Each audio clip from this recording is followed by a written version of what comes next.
Compliance is a profession where people work tirelessly to make the world a better place. And there are hundreds of amazing and inspiring women who have helped the field develop into what it is today. Great Women in Compliance is part of the Compliance Podcast Network, so join Mary Shirley and Lisa Fine as they talk with women in compliance who are making a difference.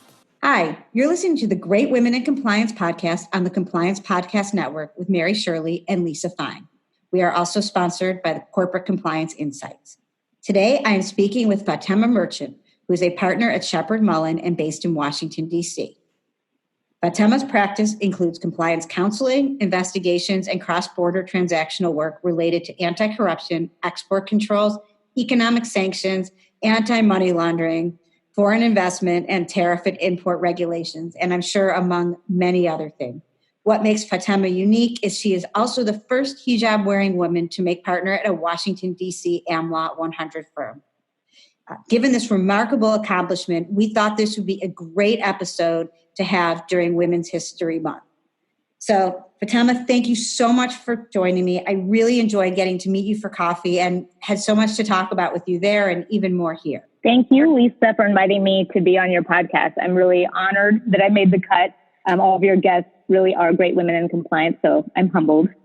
Well, I'm actually humbled too. So we have a mutual admiration society. So first of all, you're in compliance and you're also in a law firm. When I first read the article about you from the DC Bar magazine, you said you never thought you'd be in a large firm for as long as you have, and now you're partner. Can you talk about your background and how you got there? I entered law school with an interest in international women's rights and international law generally. And like you said, I really didn't think about big law as a path I wanted long-term.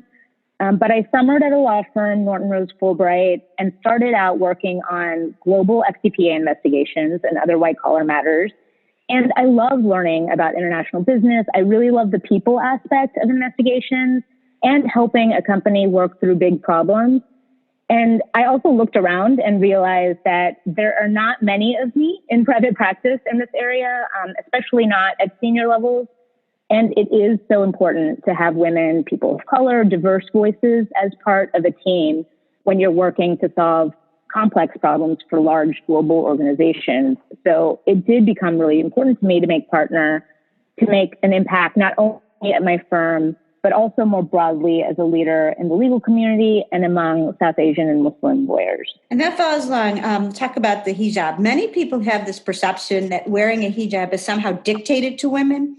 You've spoken about how you've made the choice to do so. And also you've said how your mom started wearing one actually after you. How and when did you come to the decision, and why is it important for people to understand? So like a lot of young people in America, when I was growing up, I struggled with issues of identity, how to express that identity. And for me, wearing hijab was an empowering choice and a way for me to express not only my religious identity, but my cultural identity and keep me connected to my community. I do think that broadly it's important for us to understand that there's not necessarily a single or simple reason for why some Muslim women choose to cover. I've found that often it's a combination of reasons that may include religious observation, modesty, cultural identity, political identity, particularly for women who choose to wear hijab in the West. I also think that people may make assumptions when they see a woman in hijab, about her inner constitution, about her small c conservatism, maybe her confidence. Of course, the issue of stereotyping is an issue that pretty much all minority groups face. But the way I think about it is I hope that as a society, we can get to a place where we don't make judgments about each other without getting to know one another on a human level. And that's why for me, I try to be really open about the issue and why I make the choices I make, and to encourage others to have candid conversations about issues of identity within my team, within my firm, and within the legal community, because I do think it builds an intimacy that's so important in a relationship-driven industry. Absolutely. I know you and I could have spent hours when we were talking that day, and most of our conversation was about cultural issues and not as much about, some of the compliance ones we'll talk about later. But one, other thing about that, you alluded to it before, is that we all have, there are all different sorts of assumptions or other things. And we have had a lot of people talk about feeling of otherness, the only woman in the room, the only American, the only, you name it. I can imagine that is compounded for you as a person of color wearing a hijab in, corporate law firm meetings, traditional meetings. Yeah, absolutely. And I do think, and I'm sure you've experienced this too, when you don't look like a typical law firm partner or typical senior lawyer, we feel like we have to work harder and be smarter and be more likable and, not make any mistakes. And I know I definitely feel like that, which is lonely, at times.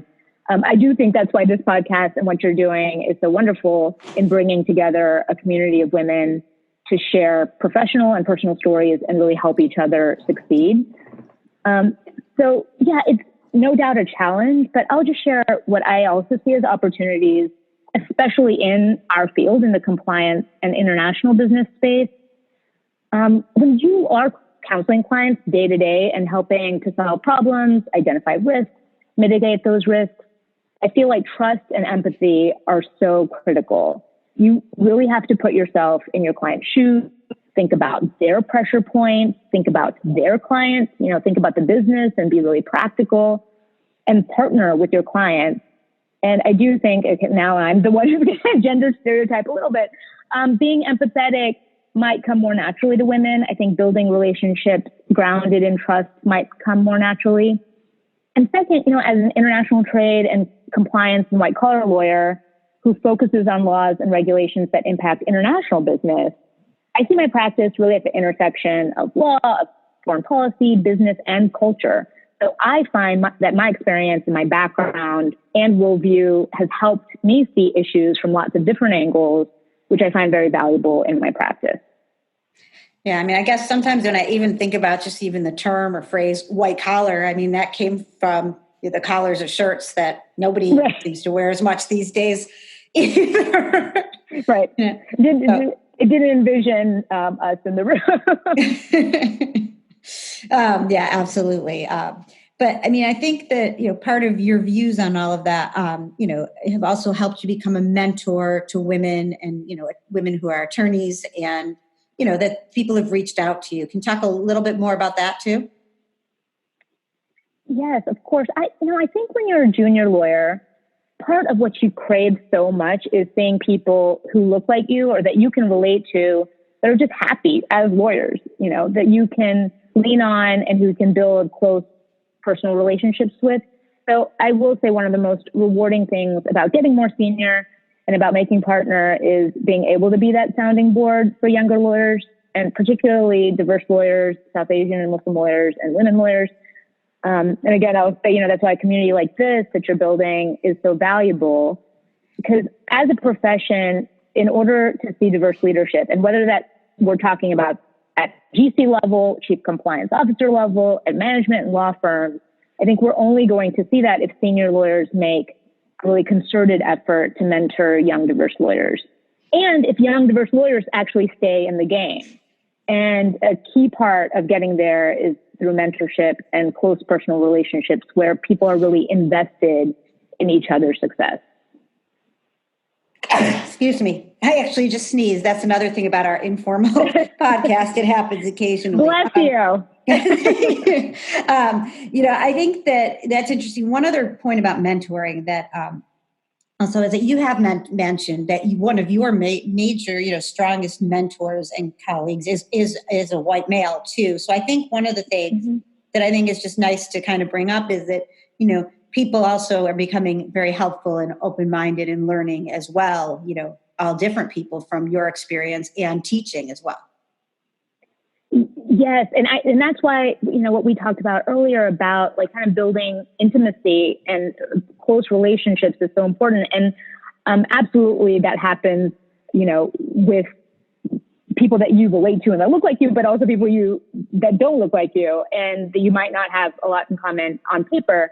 And I think that for all of us in this profession as lawyers, like just that openness and that openness to building close relationships with people that are like us and that are not like us is going to be how we see more diversity in the profession as a whole and leaders. Yeah, I absolutely. And I always think from the our standpoint and talking to lots of different women and fewer men, obviously, in the podcast, that it's important to remember that there are a lot of people out there who, don't look like us, but really want to learn the best ways to be helpful and to empower women and to work with, and to work with diversity. And, there are plenty of people who know where they came from and want to learn and do better. And I think it's just cool and really great when we hear about that as well. And I think, you've done a great job of highlighting that part too, in your DC Bar article, which, DC Bar Magazine, which everybody should read. And let's just talk a little bit from a substantive standpoint. I know there are a couple things, maybe your compliance practice, but then also you're a part of the Shepherd Mullins Organizational Integrity Group Steering Committee. And I thought that group is really interesting as somebody who's in-house, because you're really working to be proactive and to really, kind of help solve problems and work with organizations as white collar attorneys who also come in later. I'm sure you also do plenty of that. Mm-hmm. So I thought maybe you could talk a little bit about your practice and then that practice group and what the goals and objectives are. A group of Shepherd Mullins partners, as you mentioned, spearheaded the Organizational Integrity Group, or OIG, because in our collective experience, we have all defended organizations when things went really wrong, like you mentioned. But we want to be there partnering with our clients so the crisis never comes. And, often when you're in that situation, we're dealing with legal risk, but when you get into it, our clients, all of you, the corporate citizens, are worried about legal risk, business risk, reputational risk. At the end of the day, risk is risk. So we formed the OIG as a multidisciplinary team to approach these problems in a more holistic way to help organizations protect against threats to their integrity. And a couple of the partners learn from their experience as monitors for the New Orleans Police Department. There are folks like me that do international regulatory and corruption work. There are, folks who do straight up white collar. So there's a mixed group of partners. And it was really exciting to me because our team approaches problem solving fundamentally through the lens of really understanding our clients' values. Because often I think in the compliance world, we're seen as like the people who say no all the time, like you can't do this and this is too risky, kind of how my children see me. But with OIG, I think talking to clients about the vision and values of the company and viewing all those tough decisions through the lens of how do we communicate those values to our employees, to customers, to business partners, to shareholders, to all of the stakeholders involved.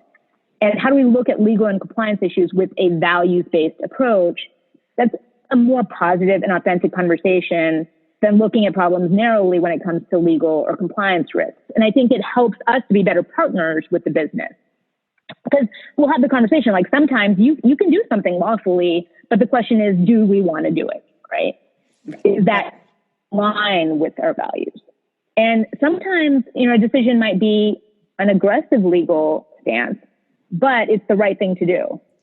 Right. So, as lawyers, framing our discussion in values has been refreshing, I think, to us and really in line with how society, what society expects from corporate citizens today. Yeah, I think one of the things, just coming from an in-house perspective, is that, the outside counsel, and one of the reasons I thought this is such an interesting group and so beneficial is very often, law firms will, have great skill sets, but they're less interested in some ways, not interested is the wrong word, but less involved in what the business does every day, because that's not what you guys do. On the other hand, the practicalities of it are challenges of themselves. And the fact that it seems like part of this is really looking at that, not only proactively, but as you said, kind of getting to know it from the business standpoint.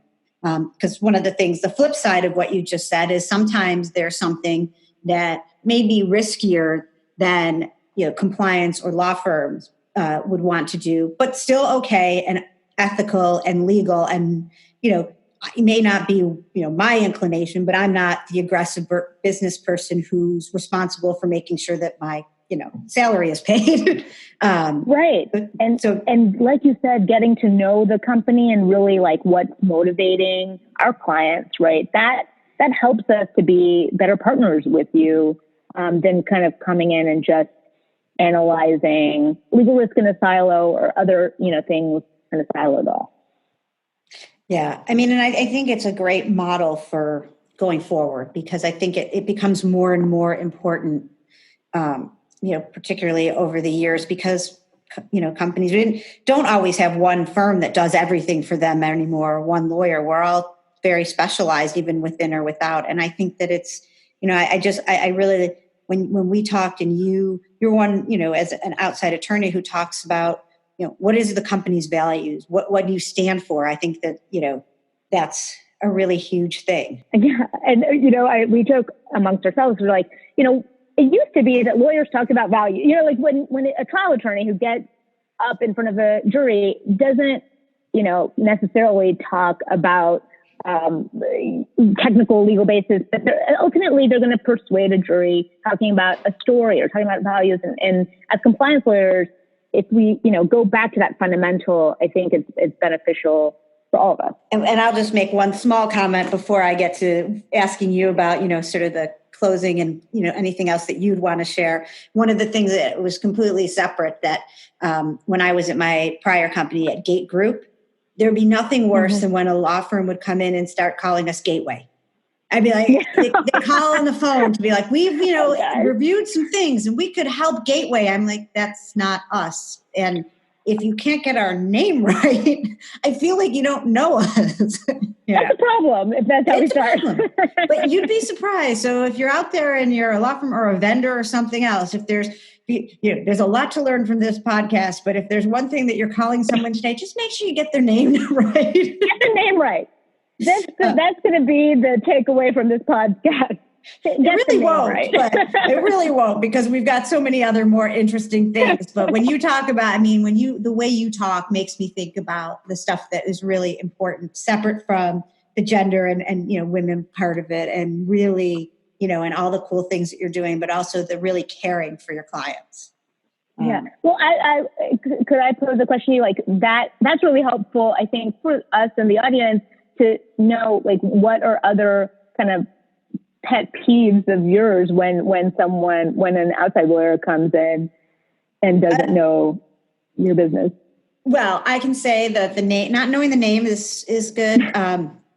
I am old school. This is me. This is not, I can't speak on behalf of everybody, but I really feel like lawyers should have perfect, grammar and stuff like that when they're initially writing, if you don't know them, because I feel like that's still part of lawyers. I expect them to be better writers than me at this point, even though I'm still a lawyer, because I'm paying them a lot to do that. And I think my other one is when they spend more time talking about what they can do for us without really learning what, we need, looking, and also only appearing, I think, and most don't do this anymore. It's interesting, if something goes wrong at a company, the number of people who will immediately start emailing, like, you might need to know about this or that. I'd say my personal one is people who, only keep in touch when they think it's beneficial to them too. But that's a Lisa thing. I wouldn't say that's anyone else's. Like I build my relationships when things aren't going wrong.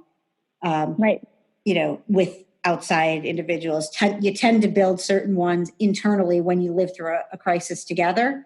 So in terms of my independent relationships, those are mine. But yeah, so that went in a different direction than we expected, but it's still fun.